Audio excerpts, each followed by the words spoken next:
famous interview, that famous press conference, Mr Ralf Rangnicks. This club needs open heart surgery. That's what this club needs. That was my impression of Ralf Rangnicks. INEOS will fail at United unless they really take them words seriously from Ralf Rangnicks. Now, they have approached him. They have spoke to him. We've talked about everything going on regarding managers at Manchester United. Who is going to replace Ten Hag? Is he actually going to be sacked? All of the conversation, everything alluding to the fact that Ten Hag is on his last legs at Manchester United. But what difference will it make unless the key part of the issue is rectified at Manchester United? I'm getting into that now and getting your comments on that. Make sure you give the video a like and do subscribe to Forever United TV. I'm Adam. Welcome along to the show, everyone. If you're in the live chat now, get them messages coming in. Get them comments coming in. Because we're talking about what needs to happen besides the managerial situation at Manchester United. Besides the structure of this football club. We've done in depth on both of them areas over the last few days. Yes, it's time, people. It's time to get into this bleeding playing staff at this football club. Come on! Okay, everybody. Welcome to the show. Hello. Hope you're doing well. Thank you for tuning in earlier on. Me and Double A were outside Old Trafford breaking it down. We actually got some content from other fans outside of Old Trafford as well. Mixed opinions on whether Ten Hag should actually be losing his job or not and why. Good insight into that. So I'll bring you some extra content probably maybe tomorrow morning, and keep an eye on the shorts and everything like that as well for any extra little bits for you guys to get your viewing necessaries out of. But yeah, I want to talk tonight about that message. If INEOS, and I've been alluding to this in small parts in other videos as well. Actually, do you know what? At the start of it, Brighton are losing, by the way. So the derby's looking great. His stock's going down. He's already said in an interview tonight in the pre-match press conference that he's happy at Brighton. I made speculation, obviously, about moving clubs, whether it be Liverpool, whether it be United, Manchester City in the future. The predecessor to Pep Guardiola, you never know, dear. You never know. But while Brighton are losing, everyone's looking away. And everyone's fears are coming to the fore. And me and Double A were talking earlier on. It's like, would you take Ralf Rangnick? Sorry, would you? Ralph's back. Wreck-It Ralph. Come on in, son. I think he'd do a good job under this structure, actually. Oh, yeah, interesting reading, actually, on that. I'm going to go into that in a minute, obviously. But De Zerbi, Ten Hag, Potter, Southgate, which one are you taking? I think everyone would take Ten Hag, wouldn't they? So, yeah, you're looking at it that way. You go in, well, Manchester United right now, should we be looking elsewhere if they're the managerial targets? There's also news about possible transfers. I'm going to get into them. But first of all, I just need to make this very, very clear. I could not give two flying shits about players coming into this football club right now. Not until we get clarification on the duck eggs that are going out of the door at Manchester United. That's what needs to be sorted. This is the open heart surgery. I'm going to read you a quote from Ralf Rangnick. It was very clear in an interview after he left Manchester United. Ralf Rangnick said, "It was already clear to me after 2 weeks where the problems were and what needed to be done to fix them. But the question is whether you have time and have an opportunity to change these things." It's the players. I'm telling you right now, it's the bleeding players. That is what we have got here and the issue with it. We all know the problem with player power. We all know these players need to go. Some would say Ten Hag needs to go as well. That's fair enough. That's fair enough. We've seen enough and we've talked about that enough. But let's tonight concentrate on the players. I had a conversation with a lad outside of Old Trafford tonight who doesn't think Anthony should be leaving the football club for one reason and one major reason alone. That reason being he actually wants to play. Now, it may seem stupid. It may seem like you're going, well, of course, he's in the United shirt. But look at the players at Manchester United right now. Are they really bothered about playing for Manchester United? Do they care for that shirt? Should the simplest things come first when it comes to a player and what's necessary to wear that red shirt? You want to wear that red shirt. You want to sweat. You want to bleed. You want to give everything in that red shirt.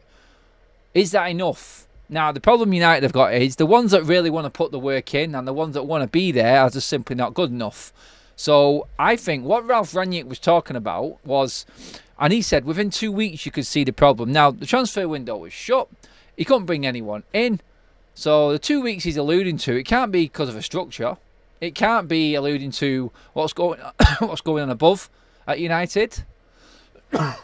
Sorry, excuse me. The only thing that Ralf Rangnick was in charge of at the time was that playing staff, what was happening on the pitch, and making United win games and getting us through to an end of a season. That's what he was in charge of. So the only thing that he could be alluding to when saying after 2 weeks I could see the problem was the players. Who were them players? He'd bemoaned Marcus Rashford, he's bemoaned Luke Shaw in his comments back in the day. Again, it's irrelevant right now because Ralf is gone, but kind of brings everything back again, doesn't it? Because Luke Shaw not being available and unfit, and Marcus Rashford with his antics right now. It keeps all coming around to the same people constantly, all the time. We talked with Double A earlier on, if you were watching the show. We talked about that little snippet from Solskjaer's interview where he said if the players, if you wanted to play in the second half of his last game, Solskjaer's that was, and put your hands up. And if not, then you can also... Sorry, no, I got that completely wrong. Idiot, sorry. Anyone can play if they want to.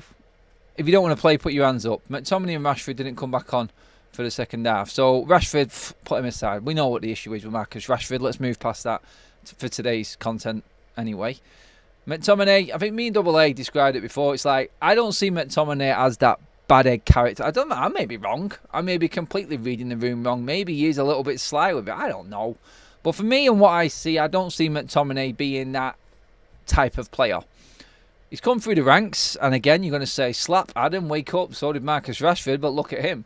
Well, Scott McTominay hasn't been in the limelight, has he? He hasn't been lauded as the best thing since sliced bread, the next best striker of Manchester United. He hasn't taken all them plaudits, sucked them into his head, and then convinced himself and everyone around him that he is the next best thing.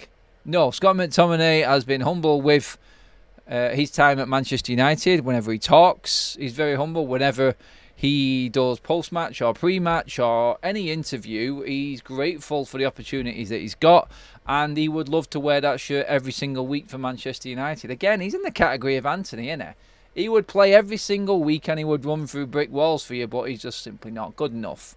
That's the problem with it. So what INEOS have to do, and what they need to put at the top of their priority list, and again, I have spoken about this before, I've been on other shows, I've done a priority list, and where I think the issue is players. Priority number one is players, the playing staff. Now, Sir Jim Ratcliffe alluded to it as well. It is a case of getting the playing staff and the style of play, that comes first, everything else comes second to that. So it includes players coming in, but like I said before, I don't give a toss about Bremer from Juventus, who has been reportedly being looked at by Manchester United. Several scouts have been looking at him. I don't know enough about the player. He's a mainstay in the Juventus side. He's done well. He's come through from Brazil, through Torino, into Juventus. He's got a couple of goals this season. But again, it really does not matter. We could be talking about Frankie de Jong again. We could be talking about Jude Bellingham again. But until the players that have let this club down and let this side down and let the fans down are out of the door, then the whole era of INEOS is just going to fall exactly the same way as the last few decades, last couple of decades have. Jesus, going back a bit there too far, but it's just going to be the rinse and repeat. We talked with Double A earlier on today about the 3-year plan that Sir Jim Ratcliffe has got. Honestly, the 3-year plan only works, and I said this morning as well, it only works if we are cutthroat this summer and Ralf Rangnick's words are lingering and still lingering in Sir David Brailsford's head, or Sir Jim Ratcliffe's, whoever did the sit down with him. I'm guessing Sir David Brailsford because he's the one doing the audit. And that is that open heart surgery of this football team. It was clear to see after 2 weeks, Ralf Rangnick said, what needed to change, but a manager needs time to change it. He also needs the structure behind him to give him the tools to change it. Otherwise, there is your rinse and repeat. Now, the only thing that's different this time is we've gone in, say for instance, you're a mechanic, you're going in to change an engine, and you've got crap tools. you've got everything you need, all the parts you need are there, but you can't bring them in because your toolbox isn't sufficient. So what happened now is INEOS have come in and they're stacking that toolbox with snap-on tools, the best that there is, and the manager can get on with replacing that engine, the heartbeat of the car, which is Manchester United and the playing staff. That toolbox is the structure behind him. That's where I'm getting at. You need to have everything in position to make it work. The prime example is always going to be Pep Guardiola. Well, look at this City team finishing second, finishing top of the league. In comes a new manager because that's not good enough. What do? Get rid of a goalkeeper and a whole back four, completely change the whole defence of Manchester City, bringing in new players that can play a certain way. And then past that, having the structure to have a player already lined up for when one is deteriorating and one is leaving. It was the perfect setup. It was. And you know what? Everyone knew what Pep wanted. Everyone knew what Pep needed. And they gave it to him every single year. As well as cheating. But hey, someone had a go at me the other day for saying it. Saying I'm in trouble. I don't care. Honestly. But that's the blueprint, sadly. It is. Someone else is getting it right. Quite a few of us are getting it right. They really are. But Manchester United just stood still. And they just tried to run that original engine, thinking it was going to be all right without being changed over. And eventually it just dead, packed in. And now we're at the pit. Now we're in the position where we are with it needing a complete overhaul. And that's exactly where we're at right now. So you've got to look at it. You've got to be honest with yourself. And you've got to say, look, do you really think any player coming into Manchester United right now really is of significance? Is that important when it comes and you compare it with what's needed to go? That's what needs to happen. Like, honestly, I'll tell you this now, and I'm being dead honest with this. If you got rid of United's or so-called star players right now, I think the manager would get better results. He would. He'd be able to play the way he wants to play because he'd have people playing for him. He'd have players playing for him that really wanted to give everything. Yeah, he could play that way, but not to the best that he wanted to because them players aren't good enough. Technically, I'm talking about younger players here, the reserve sort of players as well. They're technically not as good as what's needed to get this working perfectly. But I just feel like with all of the transfer speculation coming about and everything going on around the club, it really just does not matter until everyone is out of the door. Now, the MEM reporting this morning, and people have jumped on it. It's not going to happen, but the reality is there in it as well, and that is that Manchester United could get rid of a full squad this summer. 21 players they listed, the MEN. They said that Manchester United could get rid of 21 players. They then brought it back down in a separate paragraph saying, well, there is 21 players that you could really look at in a serious way and have a perfect excuse to say that that player needed to be moved on. He needed to be out of the football club. Every player has got points that push them out of the door. That is a fact. And you got to look at it and you got to go, really, when you're looking at everyone? Yeah, they do. Everyone in this squad, everyone who's played for this team this year, apart from the obvious Højlund, Garnacho, Mainu just coming through. First real breakthrough years. Garnacho's second year in, but still, you know what I mean. It is the same time. It is the same sort of Mainu, Højlund. Some would argue Onana, but still, he has got issues as well. It's his first year. Mason Mount's first year still. We know why. It's quite clear that there is problems with every single player. Now, you could say that about a lot of teams. You could say that about a lot of clubs, but let's be honest, for Manchester United, it is more important. It is more relevant because you've got players there that are either injury prone, not good enough, we're not recruited properly, and in the end, the manager has got to a point within this system and this structure where he just doesn't want to play that particular player. He's playing players out of sheer desperation right now. He just hopes that they can do something different on the pitch and turn things around for him. That's the problem we've got with this team right now, with these players. It's like he does not want to go near Amrabat. He's only playing him because he has to. He just is not good enough for the Premier League. And he's going to be sent back.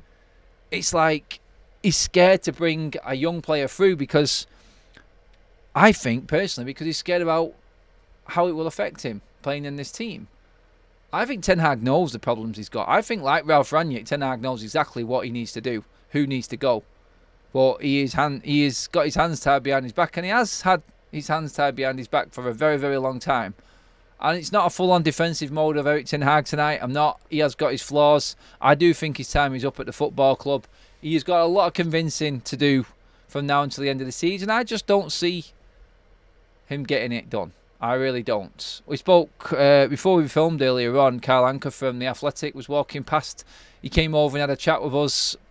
He was just doing some recording as well at Old Trafford. And he was talking in the line of, well, I just don't see anything happening anytime soon. So I posed the question to him and I said, but really, if it goes wrong, we go out the FA Cup, results don't go right over these next few weeks, then you're into the depths of April.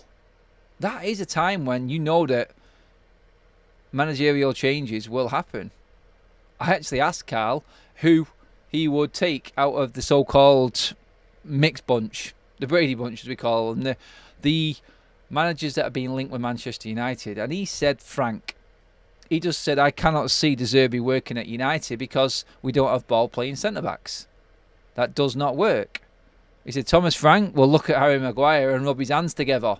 That long punt upfield, a bit of hustle and bustle, get out wide, cross the ball in the box with Højlund. If there was one manager in his eyes that he thought fitted Manchester United out of that group more, it would have been Thomas Frank, just because of the variety of ways that he plays and how he can change things up. He can play some simple style football, Thomas Frank, and it's effective in the Premier League because it is, you could say it's a cutthroat style with Thomas Frank because he's direct, he's quick, it's wingers, it's organisation, it's shape at the back. Yes, it has its limitations and they can get turned over quite easily. But one thing you will always have is a very tough outfit in dealing with Brentford. And that's why he would have picked Thomas Frank. He said Southgate is just a million miles away from being a United manager. He is just the English version of Ole Gunnar Solskjaer. Too pragmatic, hasn't got enough ideas, doesn't know how to handle a low block. Counter-attacking football is great when you've got all the tools and someone's going to attack you, but it always falls down when someone comes and sits tight on you. And they're the limitations of certain managers. They cannot get past that. That's the problem. So I think he's right in what he was saying. None of the managers that are being spoken about really are worthy of taking over Manchester United.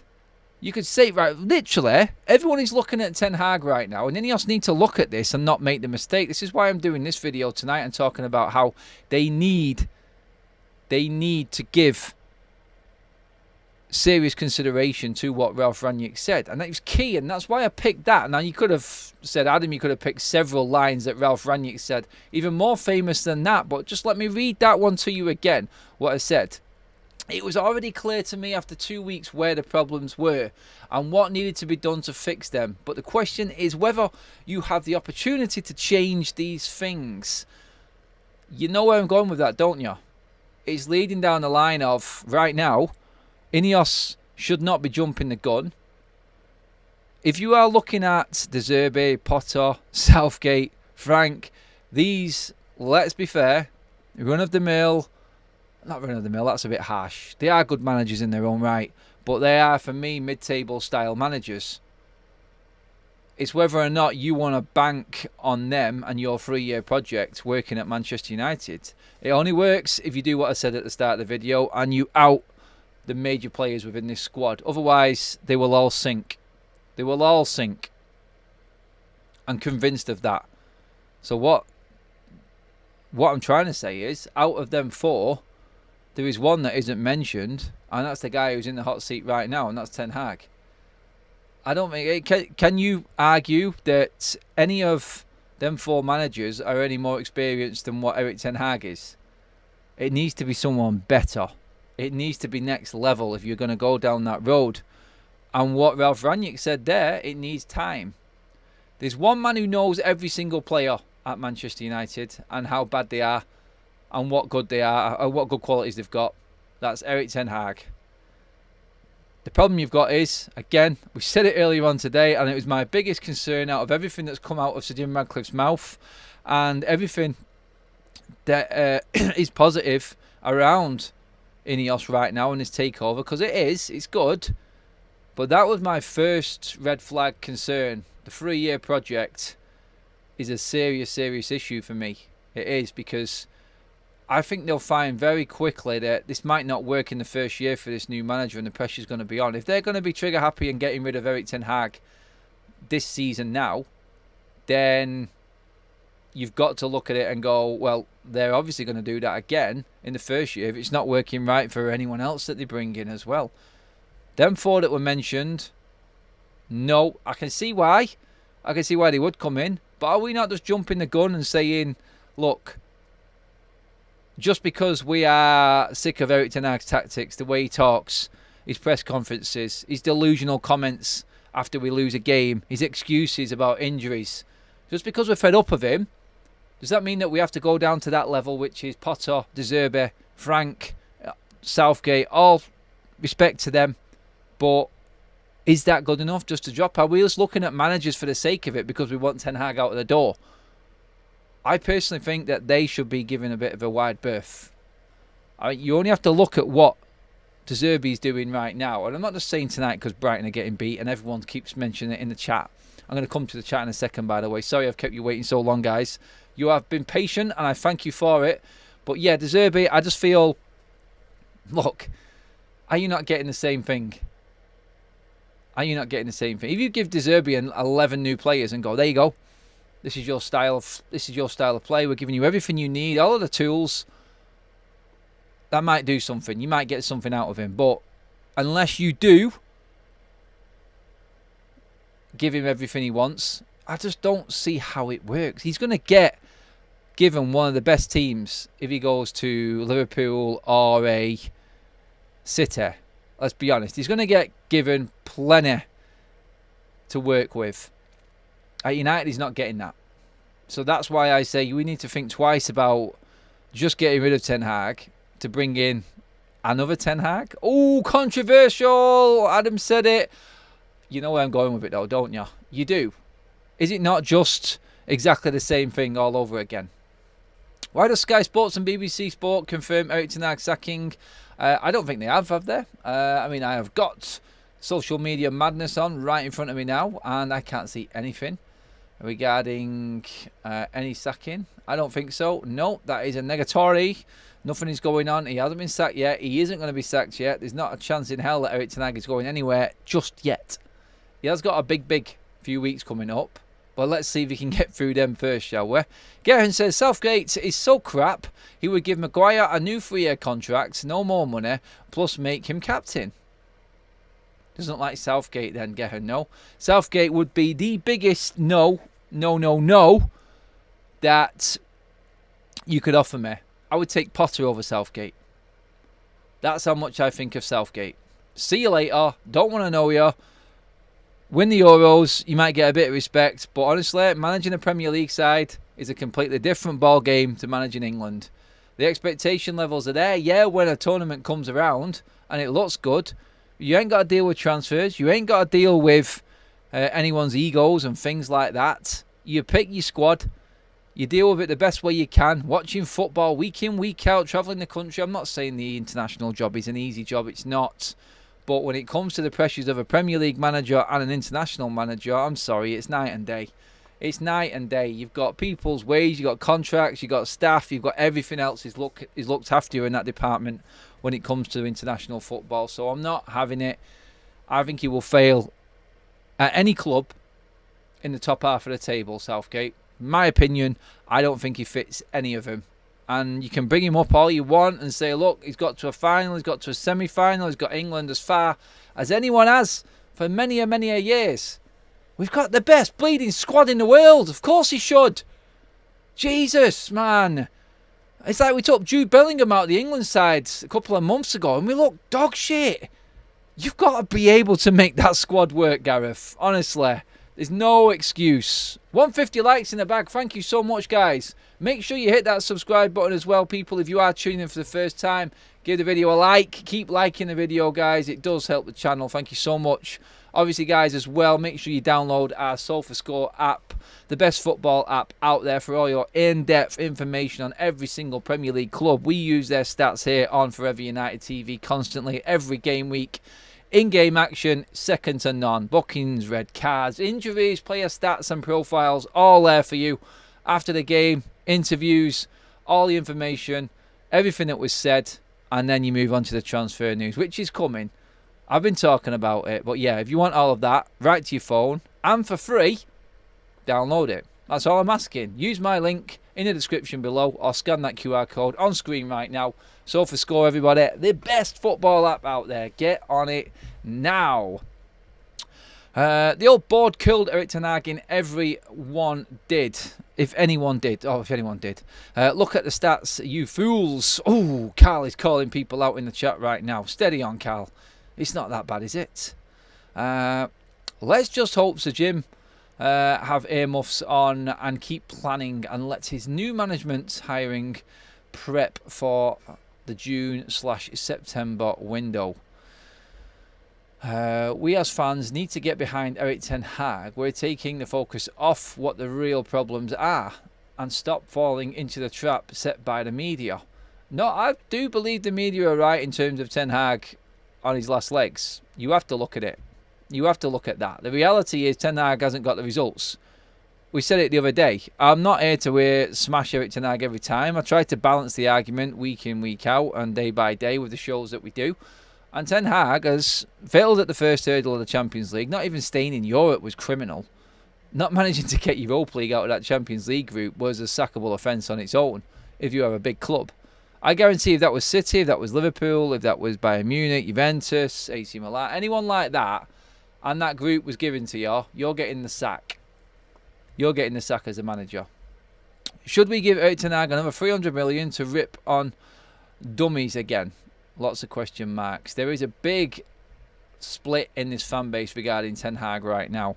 There are plenty of people for, and there are more than enough people against Ten Hag. It is a tough one to call because he has done good off the pitch. I said this morning with Double A. I was talking about the things that he has got right and the stance he's took in trying to change the culture, but you can't ignore what happens on the pitch, people. I'm sorry. This is where he's going to fail. This is where the headlines are right and why the media are right. The numbers don't add up for Ten Hag when it comes to staying at Manchester United.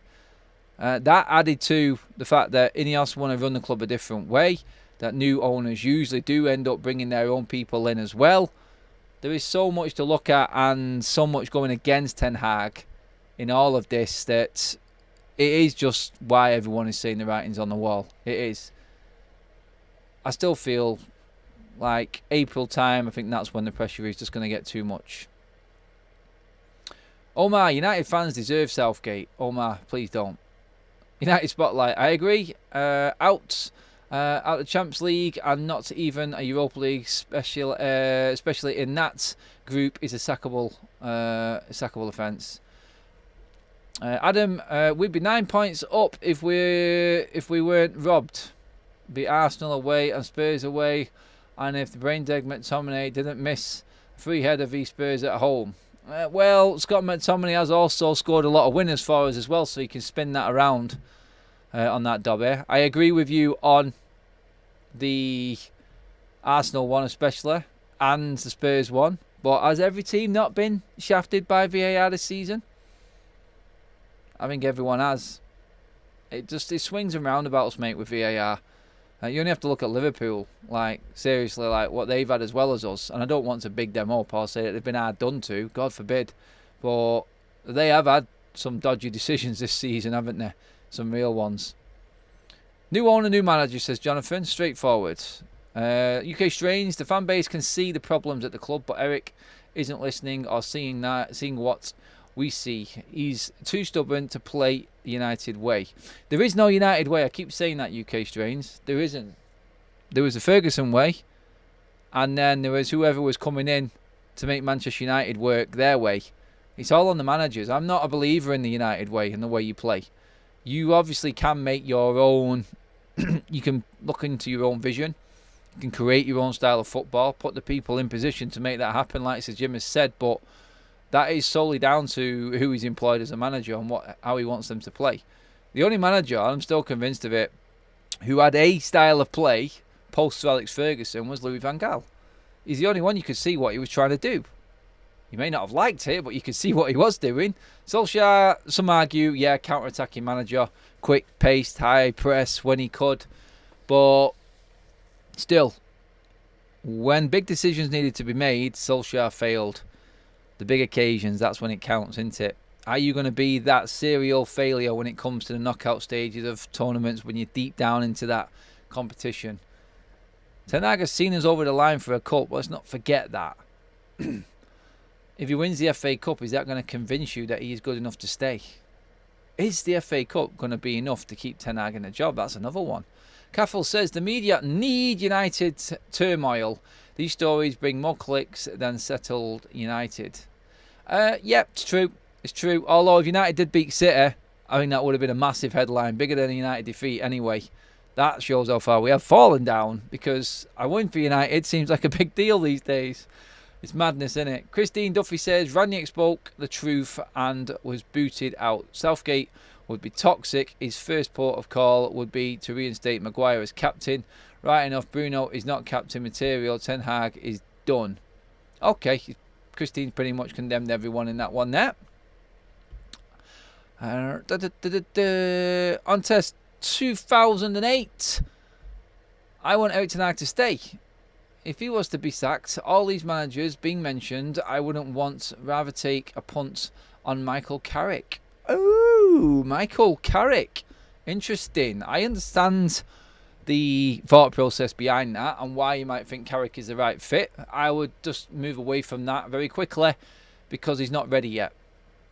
Don't kill another career by bringing him into a job that he's not ready for yet. He has got potential. I will say that. He has got something, but it's not top level yet. I think Carrick is still, personally, 3 years away of experience from managing a top Premier League side. I think what will happen is it's the likes of him, McKenna, will take their first Premier League jobs. I mean, McKenna looks like he's going to be managing the Premier League with Ipswich next season anyway if he keeps up the form. It's getting a bit dicey, the Championship right now, though. But I feel like once they take their first jobs, they cannot turn down them job offers, the Championship managers. They have to take them. It's an opportunity that doesn't come around often, and they are going to jump at the opportunity to do it. So you have to look at it that way and go, it will happen. I just don't want to not like another Manchester United player again. That's my own personal opinion on it. I love Giggsy. I didn't want him to get the job because I didn't want to hate him. I love Solskjaer. At the end of the day, I think give everyone a different opinion of Solskjaer after his failed time as United manager. He will always be a legend as a player, but again, that's now tarnished a bit. And you can't help but, and people say, yeah, I've separated the Solskjaer legend to the manager Solskjaer. No, you've not. You're kidding yourself. It did tarnish it a little bit. I'm being a bit brutal there, actually. Ivan says, being in the top 4 in the Prem means you have to have your players prepped and ready to battle every match. And he doesn't. Whether it's his fault or the players, they only show up sometimes. Leo says, I will look at the bright side. If Potter or Southgate come in, I won't need to waste money on going to the games or watching on TV. Ooh, that is brutal. That is brutal. The Muppet Show says, that's why Liverpool are doomed after Klopp. Doomed, I tell ya. It is a worry, isn't it? Well, it's a worry for them, not for us. It's fantastic for us that Liverpool are going to be struggling, hopefully. I mean, Xabi Alonso comes. I don't think Xabi Alonso is going to take the Liverpool job simply because he don't want to replace Klopp. It is like the next man in, the poison chalice sort of factor into it. It's like anyone coming after Fergie, anyone coming after Pep, Klopp, these types of managers, you're just in. It's like you're inevitably going to be worse than what they were, and it's not your fault. You might actually do really well, but it'd be seen as a failure because you can't keep up to them standards. Liverpool are cruising through to the round of 16. Is it the round of 16 in Europa, or is it Is this their first round? Is it the round 6? Is it the first? It is, isn't it? Yeah, sorry. It's the first leg of the Europa League. Last 16, I think, isn't it, tonight? That's where we're up to. Got to lose track. Well, you lose track when you're not in it. It's a shame because I hate everyone else playing and United just sat at home twiddling the thumbs, because we all thought with United having more training time and more time to prepare for games, we'd actually be better. Didn't turn out to be that way, did it? Sadly for us. But yeah, all we've got is players moaning about training too hard. God. If Luis Enrique leaves PSG, how about him as next manager? So they did. The next level managers, and I'm going to be honest now, some people are going to disagree with me on this one. I don't think Xavi is that, and I mean Xavi at Barca, because he's leaving his role as well. Like, he's just inherited. He's a fantastic player, don't get me wrong. He just inherited a Barcelona side there for me, and I think he's there because of the nostalgia and the legendary status that he is. I think that's why he's got the job. He's got no other credentials for me as a manager, so I wouldn't take Xavi. I wouldn't.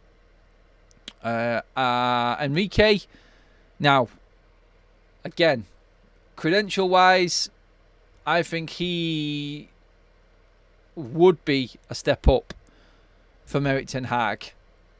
Now, I know what you're going to say, what has he won? Where has he been?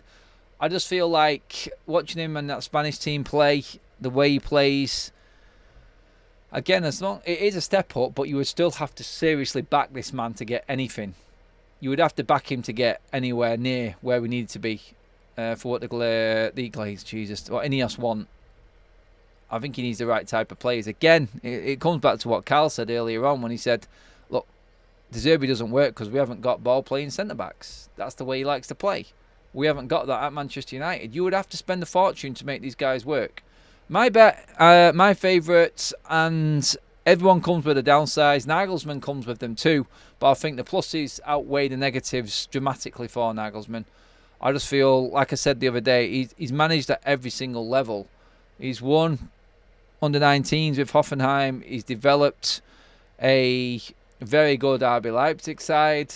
He's gone to Bayern. He's fallen out there. He's already won 3 trophies in 2 years, so let's not forget that, before he got sacked. So he is good, and he got more out of Bayern than Tuchel did. So I look at it and I go, Nagelsmann definitely fits the bill for us in terms of the profile and what he can do. His experience with youth players especially excites me because of that history of winning the German under-19s league, and obviously then what he was developing alongside some good football people, let's say, at RB Leipzig. So working with that structure, that's why I like Nagelsmann. I know what you'd all say. It's like, Adam, why did he end up falling out at Bayern? Well, Bayern, how many managers have they had in the last decade? Probably more than United. So is it so much the managers at Bayern more than the structure at Bayern and what's going on behind the scenes there? It's like a power trip, I think, at Bayern. Too many people with influence in that football club, I feel. And every manager coming in, unless he's special, he's always going to struggle there, I feel. But Enrique, Nagelsmann, Tuchel wants back in the Premier League. We know he does. I think there is a job somewhere in the Premier League for him. I think he is a good manager, me personally. I think he gets a bad rap. I do think, recruitment-wise, not quite on it. Like, I think some of the signings that he's made have not been of the quality needed. It's a bit scattergun for me on that side of it for him. But you can see out and see what his tactics are. You can see what he wants to do. But still, you've got to be honest with yourself. Right now, United probably need more of a younger breed of manager. And the perfect one is there for me, Nagelsmann. I think he just sees the game differently. And I think we do need that full-on breath of fresh air. I do. Lillard United says, Adam, sorry, but no coach will save United with these players. I understand that. I do. Xavi is the Catalan Solskjaer. He's been brought in to put smiles on faces. It's a good analogy. That's actually not a bad one, that. What do you think of Inzaghi, Adam? I like Inzaghi. I think he has definitely got something going on. He's another one that you could throw in there. Double A was bigging Inzaghi up this morning. And I can see why. I can. He's a manager for me that I think brings the passion out of player. He's a man that gets the best out of players. I think he's a good manager. Looking from the outside, obviously, when you're not part of that club, you can look in from the outside and judge it without the biased hat on or your tinted glasses, as I say. And he just looks like he's a man that gets everything out of every single player. Now that's a rarity. A manager that can keep a full squad on board to handle a season going all the way through to the last competition and the last game of the season in the Champions League is one of someone who needs to be looked at if you are a big club. He needs to be taken seriously, I feel. And I think Inzaghi has got a future as being an elite manager. He just needs the right club to work with. Is it United? We would take it, wouldn't we? I think everyone would say, let's do this. I think Inzaghi is definitely a step up right now. We will see, won't we? We will see. Guys, please give the video a like. We're creeping up to the 250 mark. Thank you so much. We've had over 700 in the room with us tonight. Cheers, guys, for tuning in. As always, make sure you're hitting that subscribe button as well, guys, if you are just tuning in for the first time. It does help you get involved in the live chat as well. So you can join in the conversation, like Brian has said here. Brian Power, our next manager, a person that breaks the mould and overachieves. A person that manages a team to the Champions League semi-final with a very small budget, that is 52 years old, hugely experienced. Emery. We ain't taking Emery from Aston Villa. Brian, it's a it's a good shout. I understand the credentials of him and what he could bring, but there is not a chance in hell I think we would be able to... What would you have to say? You'd have to lynch him out of Villa. Right, night one. If United get rid of the rubbish and bring a few new faces, then you could get a new manager to start completely fresh. I did talk about that earlier on. Oh, Zane's in the house. Are you excited for Southgate? Shut up, Zane. Thanks for the super chat, mate, but shut up. That's not happening. We ain't going anywhere. If United gets Southgate, it's all over. It's all over, innit? It just seems very, very harsh of me to actually just go and completely disregard any qualities that the man has got. But honestly, guys, come on. Like, is there anyone in this room right now with me that wants Southgate? You guys tell me in the chat. Like, be serious about it. Get your comments in now, even if you have to say yes or no. Actually, do you know what it deserves? It deserves a poll, just so people don't get pulled up on this. You ready? It's a simple one. There you go. Southgate. Just say yes or no. That's all you need to do. I'd be interested to see where this goes. I'm going to leave that running for a few minutes. Zane here to give all us United fans high blood pressure and depression. Arsenal are doing well at the moment, aren't they? God, it's painful. It is very, very painful. But hey, if they manage to pip City or Liverpool to that title, I think every United fan is going to be... Yeah, they'll be annoyed that Arsenal can do it, but they'll also be deep inside like, oh, thank God for that. We'll take the noisy Arsenal. We'll take the Gooners for a while. They're far down south, so it's not as hard to deal with them. They are a pain in the ass, and they are absolutely off the reds, delusional-wise, with a lot of stuff. Especially the ones that chant Red Army at the Emirates. Like, seriously, get your own songs. And I look at it and go, I'd still take that and run all the way to my hiding place up north. Actually, I'd just run past the City houses and the Liverpool ones first. Laughing, probably. Yeah, laughing. It'll be a sort of fruitless laugh. It'll be an empty laugh because obviously we are a million miles away and we can laugh at no one as United fans. It's just right now we're looking at the lesser of the evils rather than thinking of the progress of our own team. And it's sad. It is sad. Is De Zerbi losing 4-0 right now? Is that the scoreline? Wow. That is a mauling, isn't it, from Roma? Ouchie, that's sore. And that stock is dropping, like we said. Stu says, Adam, do a poll on a question you asked Double A. Erik Ten Hag or the other three choices? Southgate, Pothead, or the zebra. All right, he's mentioned all three there. So he's called them what? Self-hack, Pothead, and the zebra. Should we do that one? I mean, there is 11% of this room right now. So there's just been out of 150 people who've just voted. 11% would say yes to Southgate at Manchester United. What are you smoking, people? Like, what's going on? Is that real? Oh, I think I'll do that poll on another stream because we are about to finish up. And again, guys, just want to say a massive thank you for everyone who's tuned in today for the earlier show and this evening's show. Thank you so much. The channel goes from strength to strength because of you guys. I really do appreciate all your support, your super chats, all of the members, and of course, just tuning in and watching the content and getting involved.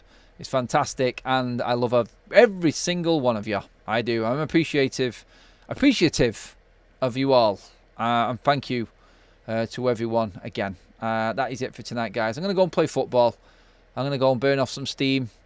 Myself, and hopefully not get injured, and then come back, have a sleep, and see you all once again tomorrow. Have a fantastic evening, everyone. Don't forget, give the video a like on your way out. Let's get to that 300 mark.